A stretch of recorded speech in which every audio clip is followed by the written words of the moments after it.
parents ever tell you that the weather has gone crazy? Mine do, all the time. And though I hate to say it, they're right. You see, climate change is a huge problem, and if we don't take action soon, we're in big trouble. As the earth gets hotter, ice will melt and sea levels will rise. Then there are floods and bushfires. You all know what they do. The only difference is that they will happen more often. The seasons are already changing. Winters don't last as long, and the sudden warming can be confusing for animals too. Animal migration patterns get messed up. Bears don't hibernate for as long as they used to. The poor snowshoe hare can't turn their coat from white to brown fast enough, and they get eaten by predators. And because it doesn't get cold enough anymore, pests, like the pine beetle, for instance, don't freeze, and their large numbers have destroyed many northern forests. As the ocean gets warmer, sea ice will melt, and polar bears and penguins will have to leave their natural habitats and get used to a different climate on land.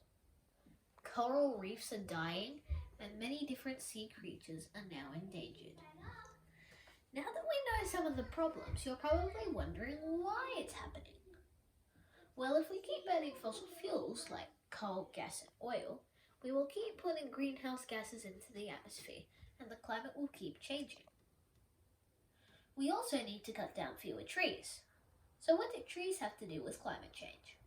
Well, trees are actually really important. In fact, they're so important that without them, we wouldn't be able to live. Trees store nasty greenhouse gases in their trunks and provide us the oxygen we need to breathe.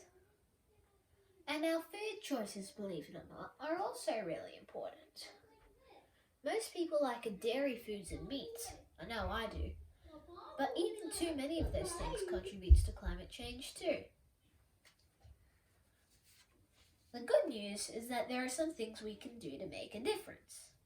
We can tell the government to make it harder to burn fossil fuels and instead get our energy from renewables like solar, hydro and wind power, which don't produce greenhouse gases.